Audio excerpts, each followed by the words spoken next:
Hello, good evening. मैं Pawan Rao, YouTube channel maths with Pawan Rao में आज आप लोगों को एक नया पॉइंट पढ़ाने वाला हूं और वो पॉइंट है अपने पास ट्रेपेजियम। जैसा आप लोगों को पता है 6 बजते ही आपको थोड़ा वेट भी रहता होगा। इवनिंग में मैं आपके लिए लेक्चर लेकर आता हूं 6 o'clock पर। तो मैं आपको बता रहा था कि ट्रेपेजियम होता क्या है। ऐसा कोई भी क्वाड्रिलेटरल, ऐसा कोई भी चतुर्भुज जिसके अपोजिट साइड पैरेलल हो, दो साइड तो पैरेलल हो और दो साइड पैरेलल नहीं हो, उसको बोलते हैं हम लोग ट्रेपेजियम या समलंब चतुर्भुज। इस पर बेस्ड काफ़ी अच्छे अच्छे क्वेश्चंस हम लोगों से पूछे जाते हैं, काफ़ी सही क्वेश्चंस पूछता है और ये थोड़ा सा इंपॉर्टेंट टॉपिक है और सभी लोग कोशिश करना समझने की, इसको ढंग से समझना आप लोग। जैसे 4 क्वाड्रिलेटरल थे अपने पास, पहला मैंने आपको पढ़ाया था ट्रायंगल, फिर आपको पढ़ाया पैरेललोग्राम, फिर आपको पढ़ाया रेक्टेंगल के बारे में और फिर आप लोगों को कल की क्लास में मैंने पढ़ाया रोम्बस के बारे में, समचतुर्भुज के बारे में। तो वो लगभग सारे सेम ही थे। 10 या 11 पॉइंट मैं आप लोगों को बता रहा था और वो लगभग पॉइंट्स सेम थे। आज थोड़ा सा ये जो अपने पास है ये थोड़ा अलग पॉइंट है, तो इसको समझने की शुरुआत कीजिए। ट्रेपेजियम या समलंब चतुर्भुज।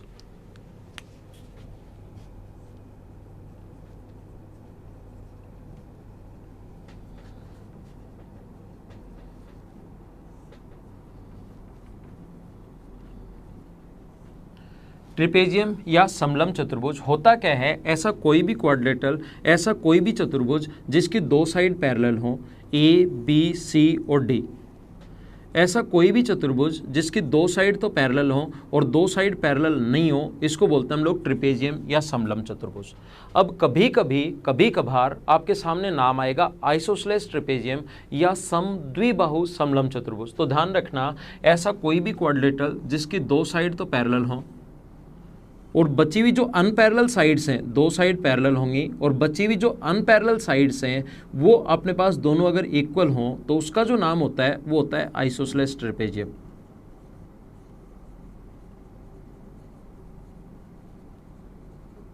समद्विबाहु समलंब चतुर्भुज।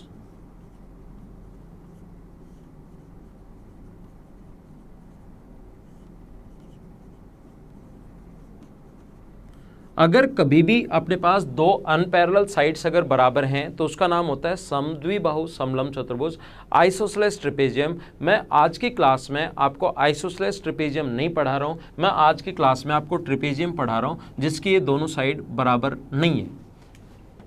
ऐसा ट्रेपेजियम पढ़ा रहा हूँ जिसकी दोनों साइड इक्वल नहीं है, उसको हम लोग आज की क्लास में देखेंगे। और जितना भी ट्रेपेजियम एसएससी के लिए और किसी भी कंपटीशन के लिए इंपॉर्टेंट हो सकता है वो सारे पॉइंट मैं इस चैनल पर इस वीडियो में आप लोगों के लिए बताने वाला हूँ। तो साथ साथ आप लोग जहाँ पर भी बैठे हैं, जहाँ भी आप लोग बैठे हैं, साथ साथ आप लोग अपनी नोटबुक और पेन साथ रखिए जिससे ये नोट्स आप लोग बनाते रहो।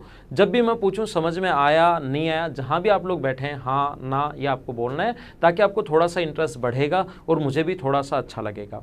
और वीडियोज़ अगर आप लोगों को थोड़े सही लग रहे हैं, ठीक लग रहे हैं कि थोड़ा सही मिल रहा है, एक ही जगह सारा का सारा कॉम्पिटिशन का मैथ्स मुझे मिल रहा है, तो आप लोग साथ साथ कॉमेंट जरूर करते रहिए जिससे मुझे थोड़ा सा ठीक लगता है, अच्छा लगता है, मुझे पता भी लगता रहता है कि हाँ स्टूडेंट्स पढ़ रहे हैं, उनका फ़ायदा हो रहा है। तो कमेंट साथ आप लोग करते रहिए। देखिए, तो हम लोग पढ़ रहे हैं ट्रेपेजियम या समलंब चतुर्भुज के बारे में जिसकी साइड पैरेलल नहीं है। ट्रेपेजियम हम लोग पढ़ रहे हैं, आइसोसेलेस नहीं पढ़ रहे हैं। ये तो मैंने एक बार बता दिया कि कभी नाम आ जाए आइसोसेलेस, अचानक देखो कि आइसोसेलेस ट्रेपेजियम क्या नाम आ गया, समद्विबाहु समलंब क्या होता है, तो दो अनपैरेलल साइड्स अगर बराबर हैं तो उसको बोलते हैं। तो देखिए शुरुआत करते हैं और इसके बहुत सारे इंपॉर्टेंट पॉइंट हम लोग समझेंगे, तो आप लोग कोशिश करना समझने की और ध्यान रखना बोर्ड पर। पढ़ने का तरीका आपको मैं बता चुका हूँ, पेन और नोटबुक हमेशा साथ रखो, वीडियो चलता रहने दो, साथ साथ लिखते चलो। जैसे ही वीडियो कंप्लीट हो और साथ साथ नोट्स भी बन गया, वीडियो चलने दो, साथ साथ देखते चलो और नोट्स पढ़ते चलो। उसके बाद वीडियो हमेशा के लिए बंद करो और वो नोट्स कंप्लीट रखना। और जितना भी अपने पास समलंब चतुर्भुज होता है उसके सारे नोट्स अब आपके पास हैं, उसको आप लोग पढ़ते रहिए। देखिए इस प्रकार से अपने पास ट्रेपेजियम या समलंब चतुर्भुज जिसकी दो साइड अपने पास पैरेलल हो, ऐसा कोई भी क्वाड्रिलेटरल और दो साइड पैरेलल नहीं हो। ध्यान रखना ये ए बी सी और डी, ये यहाँ से अपने पास इसका डायगोनल और यहाँ से इसका डायगोनल अगर मिला दिया जाए और ये अगर पॉइंट ओ पर मिले, इसके डायगोनल्स अगर मिला दिए जाएं और ये अगर पॉइंट ओ पर इंटरसेक्ट करें, तो एक बात ध्यान रखना, A D O upon O B D O upon O B जो होता है वो ऑलवेज इक्वल होता है, D O upon O B always equal होगा सी ओ अपॉन ओ ए के।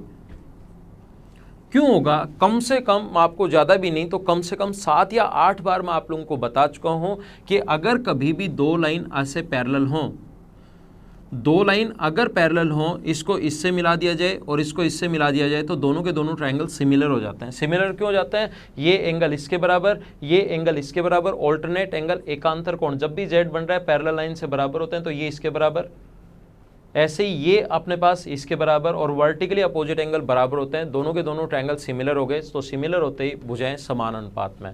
तो ध्यान रखना, सबसे पहला पॉइंट ये आप लोग याद रखना, पहला पॉइंट, क्योंकि ये एंगल अगर x है तो ये भी x होगा, और ये एंगल अगर y है तो ये भी y होगा, क्योंकि पैरेलल लाइन है, और ये मैं आप लोगों को समझा चुका हूँ। वर्टिकली अपोजिट एंगल, शीर्षाभिमुख कोण जो होते हैं वो हमेशा और हमेशा बराबर होते हैं, ऐसा आप लोगों को पता होगा। बराबर होते ही दोनों ट्रायंगल सिमिलर, सिमिलर होते ही भुजाएं समान अनुपात में, याद रखना।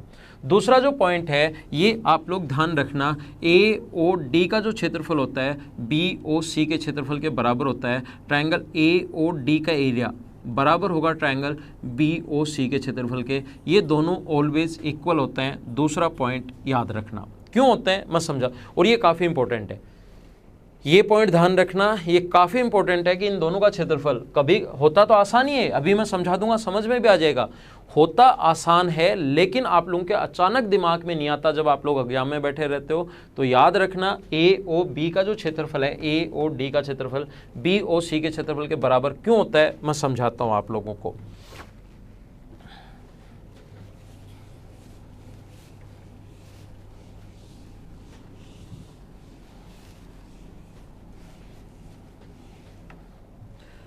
देखो, अभी थोड़ी देर बाद मैं आपको क्वेश्चन लिखवा कर भी करवाने वाला हूँ। अचानक से क्वेश्चन इस प्रकार से आएगा कि दो पैरेलल लाइंस हैं, ये इस प्रकार से, इससे इसके फुट पॉइंट को मिला दिया जाए, इससे इसके फुट पॉइंट को मिला दिया जाए, इस प्रकार से मिला दिया गया।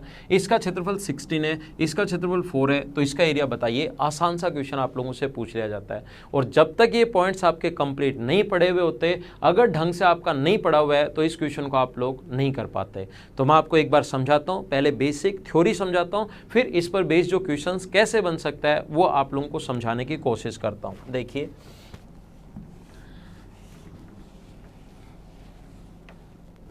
यहाँ पर कोशिश करना, समझने की कोशिश करना, ध्यान देना आप लोग।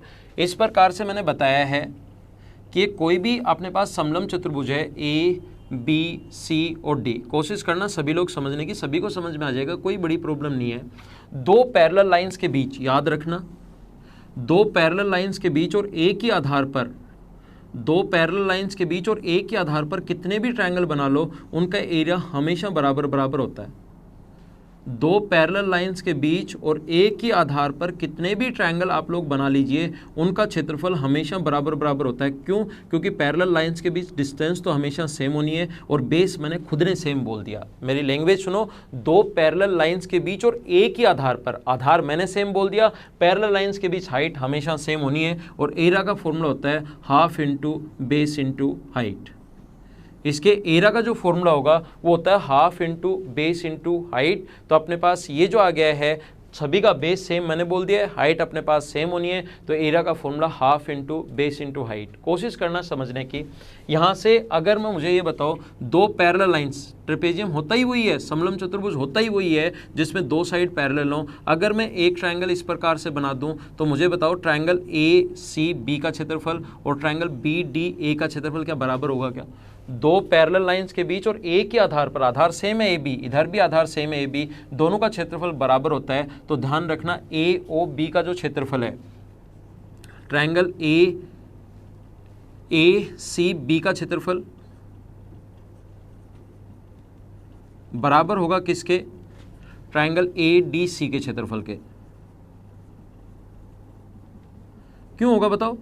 क्योंकि दो पैरेलल लाइंस के बीच, थोड़ा सा मैं आराम से आप लोगों को पढ़ा रहा हूं, दो पैरेलल लाइंस के बीच और एक के आधार पर बने त्रिभुज का क्षेत्रफल हमेशा बराबर होता है। पैरेलल लाइन है, आधार सेम है, तो चाहे ये वाला ट्रायंगल हो, ये वाला ट्रायंगल हो। मुझे ये बताइए, दोनों में से आप लोग माइनस कर दो, इधर से भी ट्रायंगल ए ओ बी का क्षेत्रफल माइनस कर दो,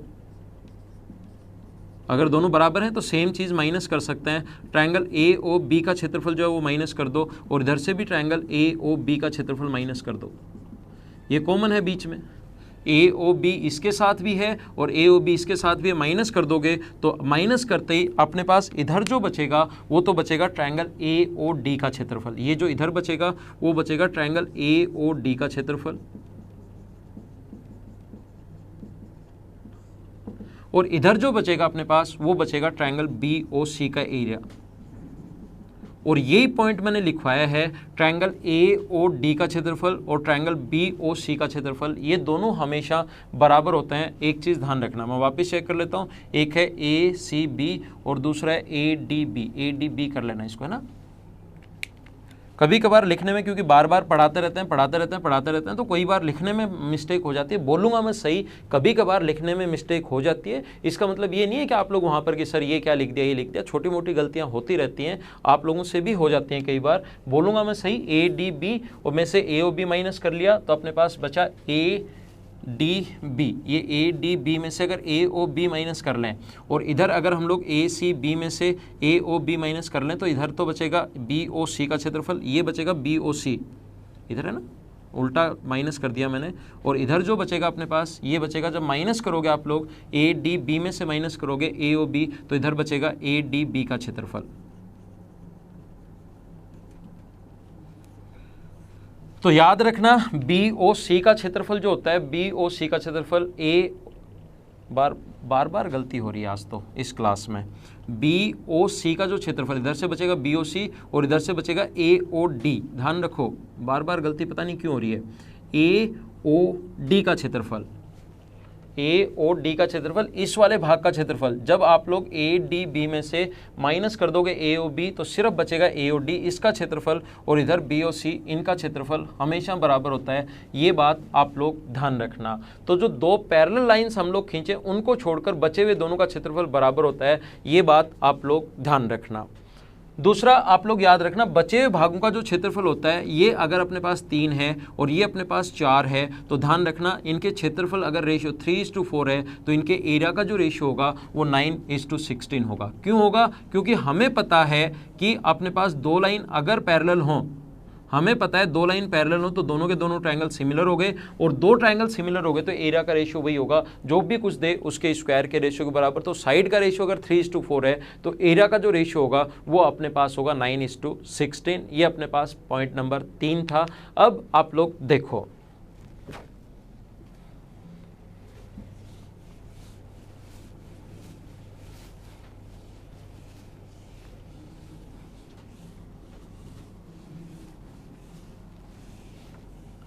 इस प्रकार से एक क्वेश्चन, इस पर बेस्ड जो क्वेश्चन है अपनी बुकलेट में वो मैं आपको करवाता हूँ। ये अगर है और इस पर बेस्ड एक क्वेश्चन आ जाएगा इस प्रकार से, ए बी और सी डी पैरेलल हैं और ये पॉइंट ई पर काट रही हैं। इस प्रकार से डायग्राम भी अपने पास लिखा हुआ है, डायग्राम बनाया हुआ है। ए बी और सी डी एक दूसरे के पैरेलल हैं, ए बी और सी डी जो हैं वो एक दूसरे के पैरेलल हैं। इसको इससे मिला दिया जाए, इसको इससे मिला दिया जाए और ये पॉइंट है ई। यहाँ पर पॉइंट मान लो ये ए है और ये बी है ना, कैसे भी मान लो, उससे कोई फ़र्क नहीं पड़ता। लेकिन लैंग्वेज में जो लिखा हुआ अपने पास, यहाँ पर ए बी और सी डी पैरेलल हैं और ये पॉइंट ई है। इसने कहा चित्रानुसार ए बी समांतर है डी सी के, ए बी पैरेलल है डी सी के। यदि त्रिभुज ए बी ई व त्रिभुज सी डी ई, हमें जो गिवन है त्रिभुज A B E, triangle A B E का क्षेत्रफल, ए बी ई का क्षेत्रफल दिया हुआ हमें 16 और ट्रायंगल सी डी ई का जो क्षेत्रफल है वो हम लोगों को दिया हुआ है 25। Then find the area of B E सी।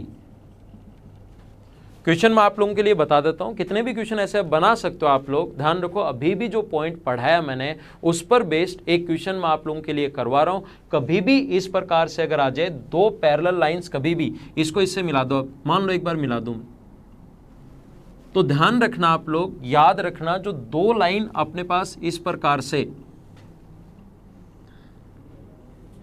इस प्रकार से अपने पास ये दो लाइन जो पैरेलल हैं, पैरेलल वाले हिस्से को छोड़कर बाकी जो दो अनपैरेलल साइड्स के पास जो एरिया है वो हमेशा इक्वल होगा। तो ये एरिया अगर x है तो ऊपर वाला क्षेत्रफल ये भी अपने पास x होगा, आप लोग ध्यान रखना। और दूसरा आप लोग ये याद रखिए, इसका क्षेत्रफल दिया हुआ है 16 और इसका क्षेत्रफल दिया हुआ है 25, इसका क्षेत्रफल 16 दिया हुआ है और इसका क्षेत्रफल 25 दिया हुआ है। तो ध्यान रखना इन दोनों का जो मल्टीप्लिकेशन होता है अक्स स्क्वायर बराबर होगा 16 इंटू 25। तो अक्स का जो मान होगा वो होगा 4 गुना 5 और 4 गुना 5 क्या अपने पास 20 आ गया क्या? तो आंसर हो जाएगा 20। यही मैं आप लोगों को समझाना चाह रहा हूं। अब कुछ लोगों के दिमाग में ऐसा आएगा कि सर इनका गुणनफल आपने बराबर कैसे कर लिया, ये इंटू ये और ये इंटू ये बराबर कैसे कर लिया? वो पॉइंट तो मैं अभी 1 सेकंड में ही आप लोगों को समझा दूंगा, आपको अपने आप समझ में आ जाएगा। अभी आप लोग याद कर लीजिए, इन दोनों का गुणनफल हमेशा इन दोनों के गुणनफल के हमेशा बराबर होता है, चाहे कोई सा भी क्वाड्रिलेटरल आ जाए। और शुरुआत वाला अगर आपने लेक्चर देखा होगा मेरा क्वाड्रिलेटरल का, चतुर्भुज का, तो ये पॉइंट आप लोगों को याद होगा कि इन दोनों का गुणनफल हमेशा इन दोनों के गुणनफल के बराबर होता है। वो तो मैं पहले भी समझा चुका हूं, आज का वीडियो अगर कोई देख रहा है तो आज भी मैं समझा दूंगा। लेकिन आप लोग ये याद रखना कि जब अनपैरेलल साइड्स को छोड़ दो, जरूरी नहीं हमेशा डायग्राम ऐसे आए, अनपैरेलल साइड्स को अपने पास पैरेलल साइड्स को छोड़ दो। अनपैरेलल साइड्स के पास जो दो लाइन अगर पैरेलल है क्वाड्रिलेटरल की, तो अनपैरेलल साइड्स वालों का एरिया हमेशा बराबर बराबर होगा, ध्यान रखना आप लोग। अगला पॉइंट, ये इनका क्षेत्रफल अक्स स्क्वायर बराबर 16 गुना 25 कैसे लिख दिया वो मैं आपको समझाता हूं। देखिए, वैसे तो मैं आप लोगों को पहले भी समझा चुका हूं, लेकिन एक बार मैं फिर समझा देता हूं। अगर कोई स्टूडेंट सिर्फ आज का वीडियो अगर देख रहे हैं तो मैं आपको समझा देता हूं कि ये कैसे आया। देखिए,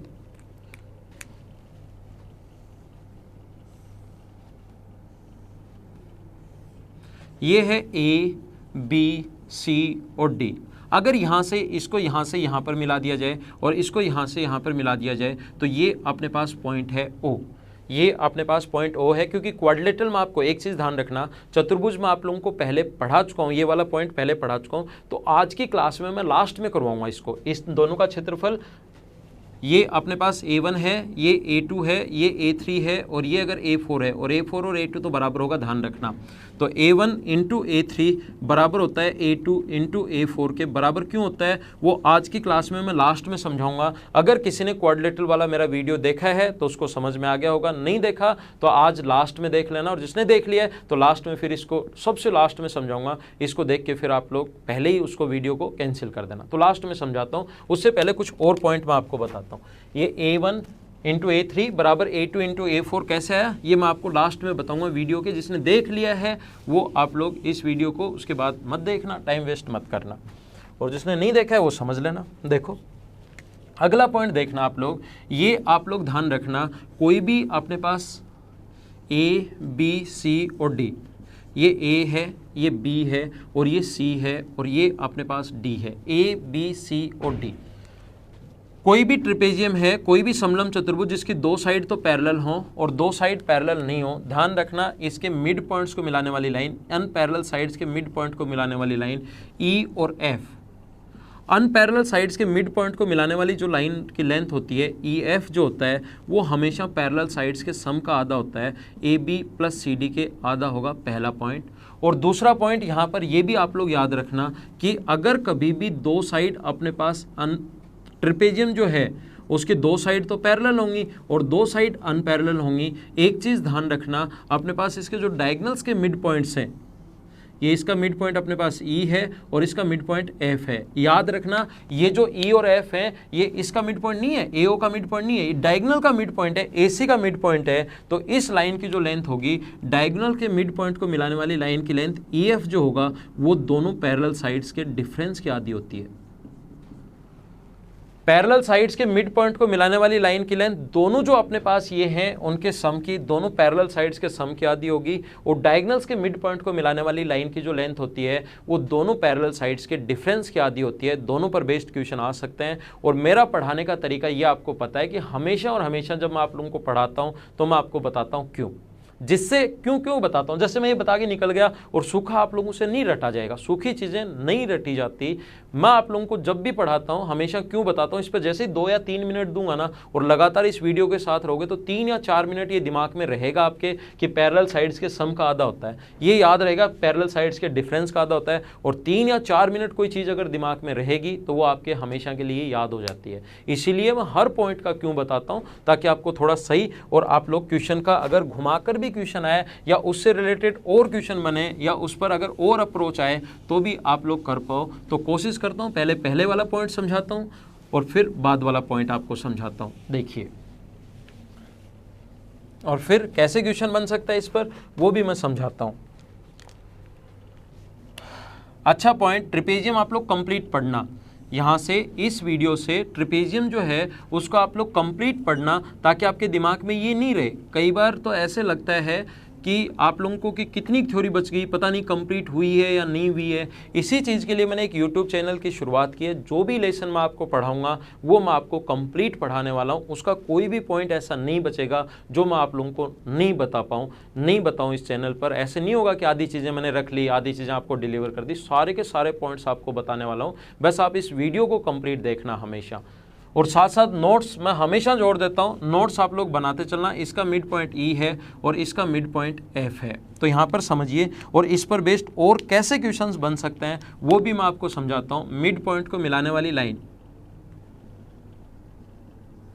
ध्यान रखना, यहाँ से अगर मिड पॉइंट को मिलाने वाली लाइन इसके हमेशा पैरेलल होगी। याद रखना, इसको इससे अगर मिला दें, इसको इससे मिला दें और ये पॉइंट मान लो ओ है, ये वाली साइड एक्स मान लीजिए, ये वाली साइड वाई मान लीजिए। ये एक्स मान ली, ये वाई मान ली। तो अब ध्यान देना, ये जो अपने पास ई से ओ तक होगा, ट्रायंगल ए डी बी की बात कर रहा हूं मैं, ट्रायंगल ए डी बी में, ट्रायंगल ए डी बी की बात कर रहा हूं। इस ट्रायंगल ए डी बी में ई से ओ तक जो है, ई जो होगा वो हाफ ऑफ ए बी होगा। आपको याद होगा मिड पॉइंट को मिलाने वाली लाइन हमेशा तीसरी से आधी और उसके पैरेलल होती है। तो ये इधर वाला मिड पॉइंट है और पैरेलल लाइन है, तो इधर भी अपने पास मिड पॉइंट होगा। पैरेलल लाइन कैसे प्रूव करोगे? दो लाइन अगर पैरेलल हैं, ध्यान दो, किसी को लगे कि सर मिड पॉइंट को मिलाते पैरेलल कैसे लिख दिया आपने? हर चीज़ मैं बताता हूँ आपको, इसलिए लिख दी क्योंकि आप एक काम करो, आसान भाषा में अगर समझना है तो ये लाइन अगर दोनों पैरेलल हैं तो सेम लाइन यहाँ से इस वर्टेक्स से सेम लाइन लेंथ हम लोग ये बना सकते हैं। ये अगर पैरेलल है दोनों तो यहाँ से जैसे ये लाइन है उसी लेंथ की लाइन बना सकते हैं। और मुझे बताओ, ये रेशियो अगर 1:1 है तो अपने पास ये भी सेम लाइन हुई तो रेशियो 1:1, और मिड पॉइंट को मिलाने वाली लाइन तीसरी से आधी और उसके पैरेलल होती है, तो ये पूरी पैरेलल प्रूव होगी। यहाँ से हटाकर हम लोग इस लाइन को इससे बना दें तो एक ट्रायंगल बन जाएगा, और मिड पॉइंट को मिलाने वाली लाइन तीसरी से आधी और उसके पैरेलल होती है। तो ये चीज़ ध्यान रखना, कभी भी अगर समान अनुपात में बांटने वाली कोई लाइन है तो उसके पैरेलल होगी। तो EO की लेंथ हाफ ऑफ AB और हाफ ऑफ AB को एक्स माना है या ऐसे ही पड़ा रहने दो। और इस ट्रायंगल, इस वाले ट्रायंगल CBD में, ट्रायंगल CBD में हम लोग क्या लिख सकते हैं? CBD में लिख सकते हैं हम लोग FO बराबर हाफ ऑफ CD। और अगर आपको E से F तक की लेंथ चाहिए तो EO प्लस OF को दोनों को ऐड करना पड़ेगा, half of AB plus half of CD। तो इसकी जगह तो हम लोग लिख सकते हैं, इसकी जगह हम लोग लिख सकते हैं EF, और इसकी जगह लिख सकते हैं half of AB plus CD। और यही मैंने आप लोगों को लिखवाया है कि मिड पॉइंट को मिलाने वाली लाइन की जो लेंथ होती है वो पैरेलल साइड्स के सम की आधी होती है। ये पॉइंट तो आप लोगों को याद रखना ही रखना है। एक क्वेश्चन और कैसे पूछा जा सकता है इसमें, वो देखिए आप लोग। मैंने कहा ट्रेपेजियम जो है वो आपके लिए इंपॉर्टेंट है और इसको आप लोग अच्छे से समझना। ट्रेपेजियम जो है वो आपके लिए इम्पोर्टेंट है और इसको आप लोग सभी लोग अच्छे से समझना। और जो भी मैं कुछ ये समझा रहा हूँ आप लोग अपनी नोटबुक में लिखते चलो, क्योंकि 4 महीने बाद आपको ये वीडियो याद नहीं रहना। 4 महीने बाद या 5 महीने बाद या 6 महीने बाद जब एग्जाम होगा तब आपको अपने नोट्स याद रहने हैं। तो साथ साथ जो भी चीज़ें मैं लिखूँ, अभी आपको ऐसा लगता होगा कि अरे ये तो मुझे आती है, अरे ये तो मुझे आती है, लेकिन एग्जाम में इतनी सारी चीज़ें हो जाएंगी कि वो सारी की सारी मिक्स हो जाएंगी। इसलिए याद अगर लिख लिया एक बार तो वो फिर सेपरेट रहती हैं। देखिए इस पर बेस्ड क्वेश्चन कैसे आ सकता है वो मैं आपको समझा रहा हूं। देखो, एक तो मिड पॉइंट वाला तो आएगा ही आएगा, मिड पॉइंट को मिलाने वाली लाइन जो आसान सा मैं अगर करवाना चाहूँ आपको एक बार, लेकिन वो करवा नहीं रहा, वैसे मैं बता देता हूँ। ये 8 आ गया, ये 4 आ गया, ये इसका मिड पॉइंट है E और ये इसका मिड पॉइंट है F। कोई कहेगा EF की लेंथ बताओ, तो EF की जो लेंथ होगी वो दोनों के पैरेलल साइड्स की सम की आधी हो जाएगी। 8 + 4 12 और 12 की आधी आगे 6। लेकिन ये नहीं समझा रहा हूँ मैं आपको ये समझा रहा हूँ कि अगर समान अनुपात में बांटने वाली कोई लाइन कभी आ गई E और F, इस प्रकार से ये पॉइंट E है और ये पॉइंट F है, जो मान लीजिए इसको 4:7 के रेशियो में डिवाइड करता है। ऐसा मान लो ये ऊपर 4 है और ये 7 है, ये 4 है और ये 7 है, और अपने पास इस प्रकार से कहेगा AB जो है वो ट्वाइस ऑफ CD है। तो ई एफ की लेंथ बताओ और सी डी की फॉर्म में देगा चारों ऑप्शन। हमें पूछेगा कि आप लोग ई एफ की लेंथ बता दीजिए और चारों के चारों जो ऑप्शन है वो सी डी की फॉर्म में दिए हुए होंगे। ई एफ की लेंथ पूछिए और सी डी की फॉर्म में दिए हुए होंगे। तो हम लोग इस क्वेश्चन को कैसे करेंगे, समान अनुपात में। मैंने वैसे एक रैंडम कोई भी क्वेश्चन ले लिया, 4:7 का ले लिया। अपने पास क्वेश्चन ऐसा भी हो सकता है 2:3 का आ जाए, ऐसा वैल्यू मतलब चेंज हो सकती है, ये ध्यान रखना आप लोग। लेकिन क्वेश्चन का कॉन्सेप्ट चेंज नहीं हो सकता, कॉन्सेप्ट सेम रहेगा, वैल्यू चेंज हो सकती हैं, ध्यान रखना आप लोग। यहाँ से आप लोग एक काम करो, ये दोनों लाइन तो ट्रिपेजियम में तो पैरेलल होनी है ही, समान अनुपात में बांटने वाली कोई लाइन है तो ये भी इनके पैरेलल होगी, हमेशा और हमेशा होगी, ये याद कर सकते हो। क्यों होगी वो मैं बता चुका हूँ। इसके बराबर एक यहाँ से हम लोग लाइन ड्रॉ कर सकते हैं आसानी से अगर समझना है तो ये 4:7 समान अनुपात में बांटने वाली लाइन तीसरी से पैरेलल होती है, ध्यान रखना आप लोग। तो ये इसके पैरेलल होगी हमेशा। अब आप क्वेश्चन को समझिए। क्वेश्चन करने का तरीका जो होगा, आप लोग एक काम करो, डी से बी को मिला दीजिए। इस क्वेश्चन को अगर आसानी से करना है तो इसका तरीका होता है आप लोग डी से बी को मिला दीजिए और ये जहां पर मिल रहे हैं उस पॉइंट को मान लीजिए ओ।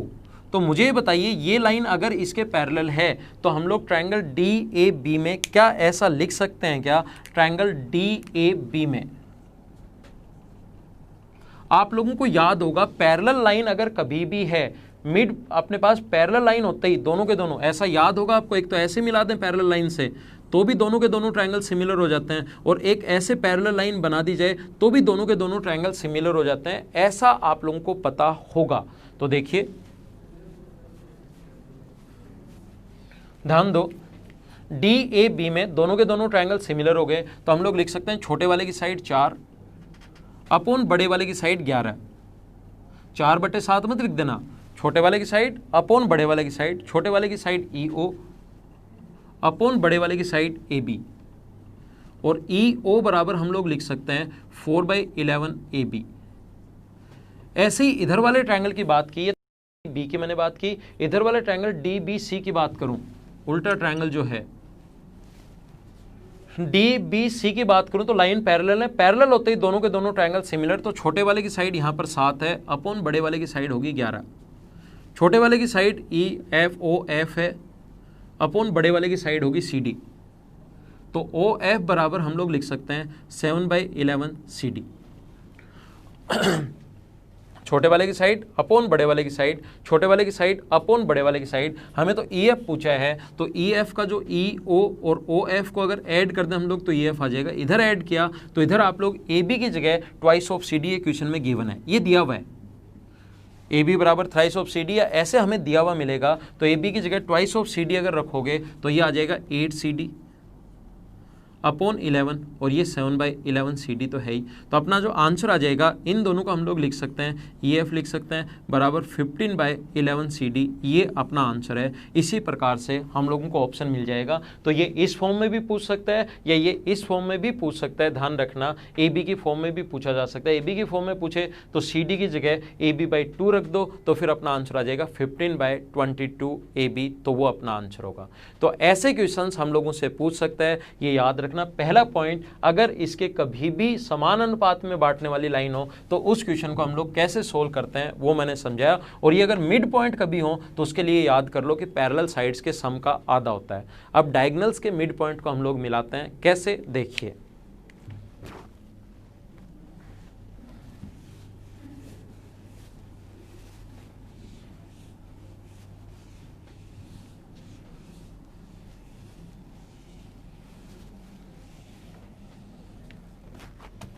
अगर डायगोनल्स के मिड पॉइंट को मिलाने वाली लाइन हो, मैं फिर समझाता हूं, देखिए ये कोई भी ट्रिपेजियम है, कोई भी समलंब चतुर्भुज है, ए बी सी और डी।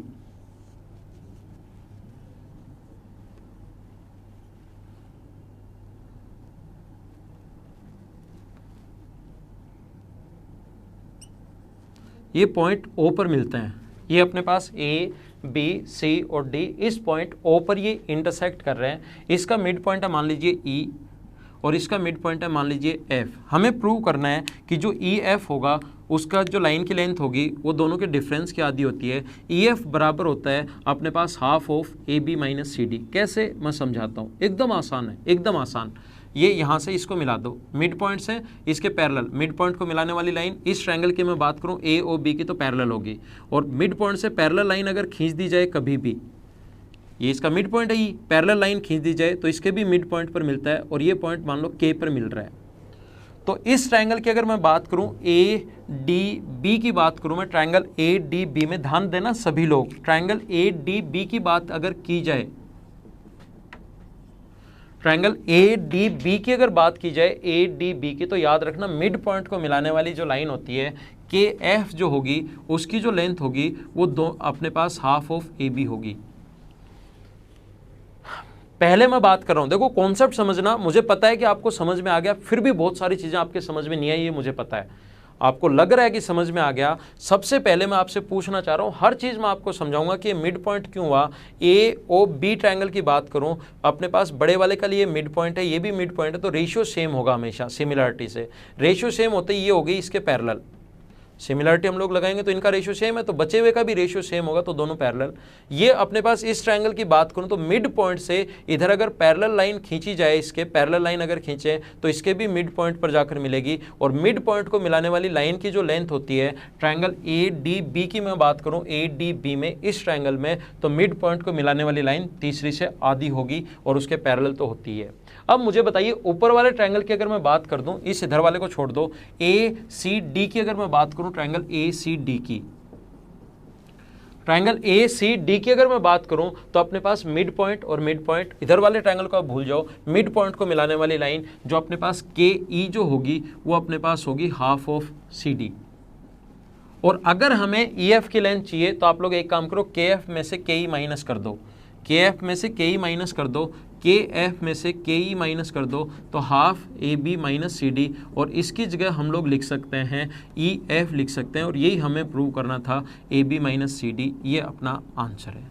दूसरा एक और तरीका अपने पास हो सकता है, इसको काफ़ी सारे तरीके हो सकते हैं, इसको प्रूव करने का एक और तरीका ये भी हो सकता है कि आप लोग एक काम करो कि यहाँ से इसके यहाँ से एक लाइन खींचो जो ई को मिले और आगे बढ़ा दो। तो दूसरा तरीका अपने पास ये भी हो सकता है, देखो मैं समझाता हूँ आपको, दूसरा तरीका अपने पास ये भी हो सकता है कि यहाँ से अपने पास ये वाली साइड अगर x है कंप्लीट, और ये वाली साइड अगर y है, तो आप लोग यहाँ से अगर हम लोग एक लाइन खींच लें तो ये वाला एंगल इसके बराबर, ये वाला एंगल इसके बराबर, वर्टिकली अपोजिट एंगल अपने पास, सॉरी ऑल्टरनेट एंगल, क्योंकि लाइन पैरेलल है तो ये एंगल इसके बराबर, ये एंगल इसके बराबर, लाइन पैरेलल है तो ऑल्टरनेट एंगल एकांतर कोण बराबर होता है, और ये अपने पास इसका मिड पॉइंट है। एक बार समझने के लिए, ये अपने पास ई जो है वो मिड पॉइंट है, तो अपने पास ये इसके बराबर, तो ध्यान देना आप लोग, ए एस से दोनों के दोनों त्रिभुज सर्वांगसम हो गए। ये एंगल इसके बराबर क्यों, हमने एक लाइन खींची इस प्रकार से जो मान लो पी पर मिल रही है, ये दोनों एंगल इसलिए बराबर, लाइन पैरेलल हैं तो ऑल्टरनेट एंगल, जब भी जेड बन रहा हो पैरेलल लाइन से एकांतर कोण बराबर, यहाँ भी जेड बन रहा है पैरेलल लाइन से तो ये इसके बराबर, और ये साइड इसके बराबर इसलिए क्योंकि ई मिड पॉइंट गिवन है, तो ये वाली अगर ए एस से सर्वांगसम हो गया तो ये वाई है तो ये भी वाई, तो टोटल एक्स था, ये इधर वाला यहाँ से यहाँ तक अगर वाई बचा तो अपने पास बाद वाला इधर वाला जो बचा ये अपने पास बच गया X minus Y, total X था, इधर वाला वाई तो एक्स माइनस वाई, और ये भी मिड पॉइंट है, तो ये जो है अपने पास मिड पॉइंट, ए भी मिड पॉइंट है और एफ भी मिड पॉइंट है यहाँ पर, इसके लिए इस ट्रायंगल पी डी बी में दोनों मिड पॉइंट हैं, तो ये एक्स माइनस वाई है, तो मिड पॉइंट को मिलाने वाली लाइन की जो लेंथ होती है वो तीसरी से आधी और उसके पैरेलल होती है, ये हमें पता है। मिड पॉइंट अगर हैं तो ये एक्स माइनस वाई हम लोग देख चुके हैं, मिड पॉइंट्स अगर हैं तो मिड पॉइंट को मिलाने वाली लाइन की लेंथ तीसरी से आधी और उसके पैरेलल होगी। तो आगे चलते हैं, अगला पॉइंट मैं आपको समझाता हूँ।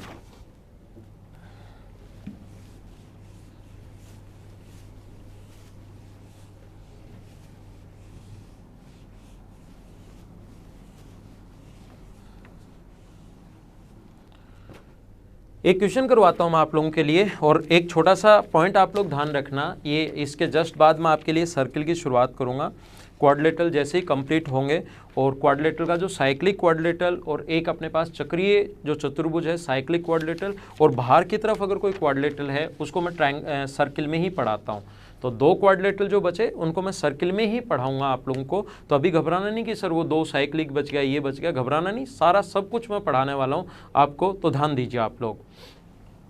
एक बात ध्यान रखना, ये मैं अभी एक बार बता रहा हूँ क्यों होता है, ये मैं आपको बाद में समझाऊंगा। एक बार मैं सिखा रहा हूँ इसको आप लोगों को कि हमेशा ध्यान रखना कि किसी भी सर्किल के बाहर से अगर कोई क्वाड्रिलेटरल है, किसी भी सर्किल के बाहर अगर कोई क्वाड्रिलेटरल है, बाहर कोई भी अपने पास चतुर्भुज है, तो ध्यान रखना A B plus C D opposite sides का सम अपोजिट साइड्स के सम के बराबर होता है। और एक ही जगह से डालेगी दोनों टेंजेंट्स की लेंथ हमेशा इक्वल होती है, ये आप लोग ध्यान रखना। क्यों इक्वल होती है, ये क्यों बराबर होते हैं, वो सारी चीज़ें मैं सर्किल में पढ़ाऊंगा, लेकिन अभी आप लोग ये चीज़ ध्यान रखना, इस पॉइंट को आप लोग याद रखना। तो अब एक क्वेश्चन मैं आप लोगों को करवाता हूं, ध्यान दीजिए।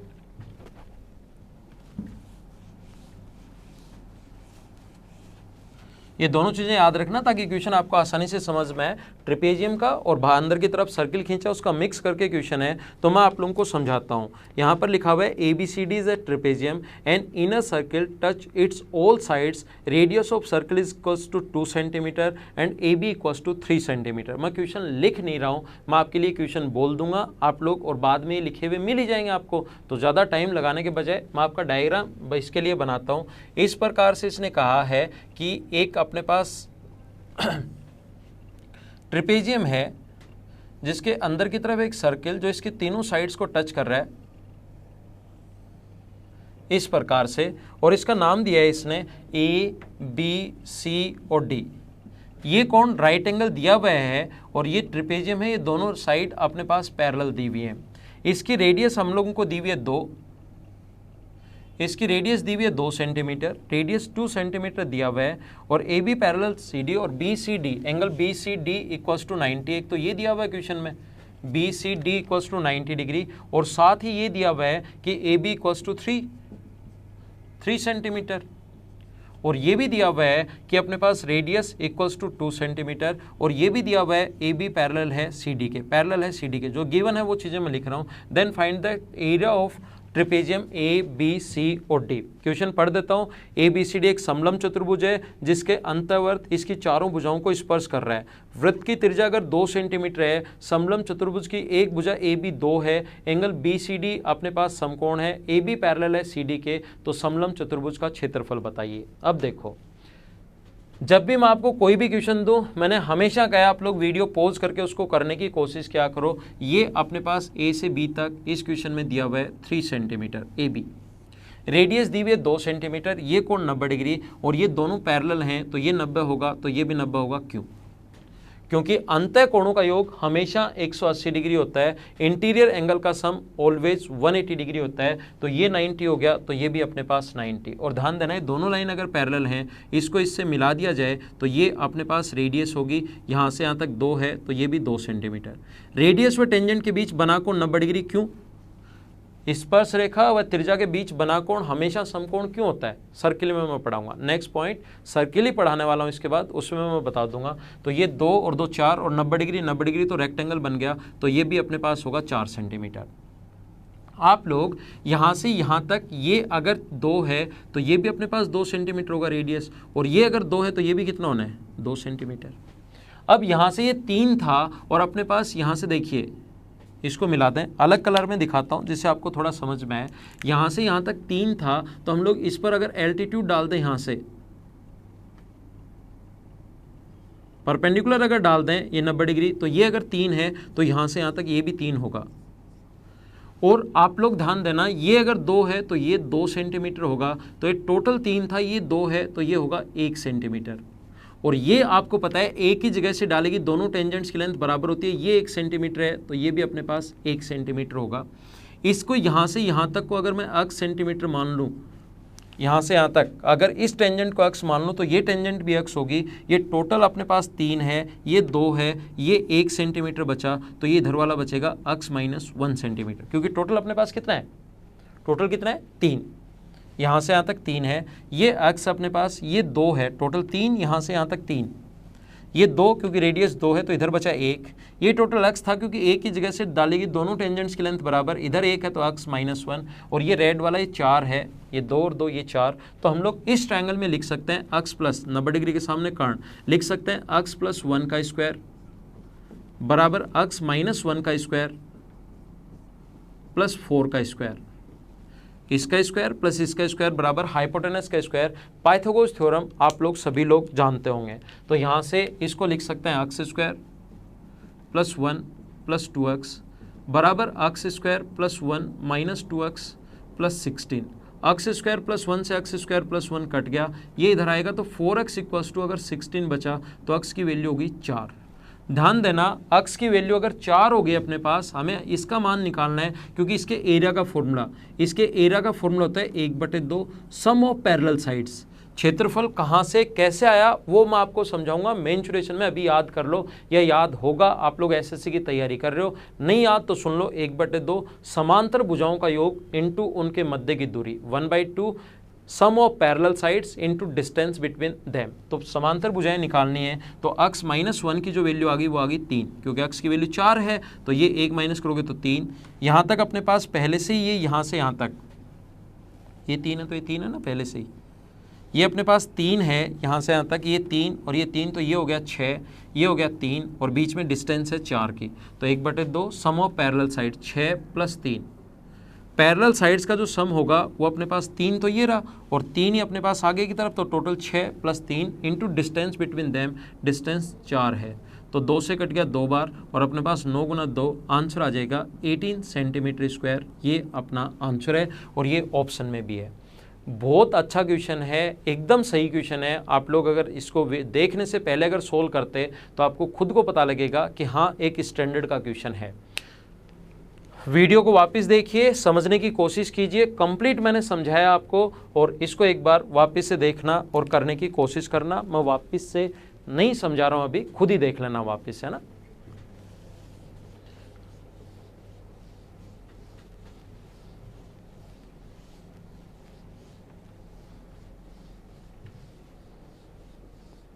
जैसा मैंने आप लोगों को बताया था कि लास्ट में मैं बता दूंगा कि A1 इंटू A3 बराबर A2 इंटू A4 क्यों होता है, वो चीज़ मैं आपको समझा देता हूं। यहां पर देखिए,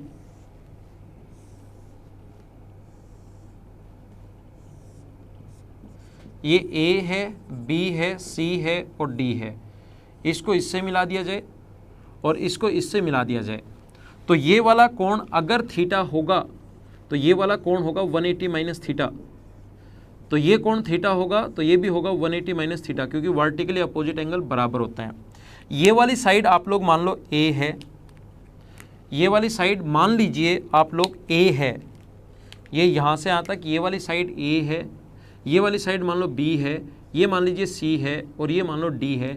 किसी भी ट्रायंगल के एरिया का फॉर्मूला होता है हाफ A इंटू B और बीच का कोण लेते हैं साइन में। दो साइड्स का प्रोडक्ट इंटू बीच का कोण हमेशा साइन में लेते हैं। तो आप लोग इसको अगर मानते हो A1, इस वाले भाग को A1, इस वाले भाग को A2, इस वाले भाग को A3 और ये मानते हो A4, और पता है आपको A2 बराबर होता है A4 के। जिसने ये चीज़ें मेरी देख ली हैं क्वाड्रिलेटरल में वो इस वीडियो को यहाँ बंद कर दो, बस इतना ही है आपके काम का। और साइन 180 माइनस थीटा बराबर होता है साइन थीटा। और जो फर्स्ट टाइम ये वीडियो देख रहे हैं वो इसको ऑन रखो और चलते रहने दो। तो A1 का जो साइन 180 माइनस थीटा बराबर साइन थीटा, क्यों? ट्रिग्नोमेट्री में समझ में आएगा। पहले मैं आपको पढ़ा रहा हूँ ज्योमेट्री, फिर आपको पढ़ाऊंगा मेंसुरेशन, उसके अगला चैप्टर में आपको पढ़ाने वाला हूँ ट्रिग्नोमेट्री। अपने आप समझ में आ जाएगा, यहाँ रट लो, यहाँ याद कर लो, रट लो इस चीज़ को। तो अपने पास A1 का जो क्षेत्रफल होगा वो होगा half into A into B into sine theta. A2 का जो क्षेत्रफल होगा वो होगा half into B into C into sine 180 minus theta का मतलब साइन थीटा। साइन ये 180 minus theta A into B और यहाँ 180 माइनस थीटा आएगा, लेकिन 180 माइनस थीटा की जगह साइन थीटा। A3 का जो क्षेत्रफल होगा वो होगा half into C into D into sine theta. Sine 180 minus theta लेकिन उसकी जगह साइन थीटा। और A4 का जो क्षेत्रफल होगा वो होगा half into A into D into sine theta. अब आप A1 और A3 को इंटू करो। A1 व A3 को जब इंटू करोगे तो A1 इंटू A3 जब आप लोग करोगे तो आएगा half A into B into C into D into sine square theta. और आप लोग जब A2 इंटू A4 भी अगर इंटू करोगे तो ये आना है हाफ इंटू A इंटू कर लो B C A और D, तो A B C और D into sine square theta. और ये दोनों, ये भी अपने पास सेम आ गया, ये भी अपने पास सेम आ गया। तो A1 इंटू A3 बराबर A2 इंटू A4 और A2 बराबर A4 क्या होता है, ये मैंने पहला पॉइंट आप लोगों को समझाया था। तो आज की क्लास में सिर्फ इतना ही। ये ट्रेपेजियम के बारे में मैंने आप लोगों को बताया है, तो आप लोग इन चीज़ों को याद रखना, इनको ध्यान से देखना, साथ साथ नोट्स बनाना, और आपको अगर सही लगे वीडियो तो आप लोग शेयर ज़रूर करना। आज की क्लास में सिर्फ इतना ही। बाकी की चीज़ें और कमेंट तो आप लोगों को करना ही है।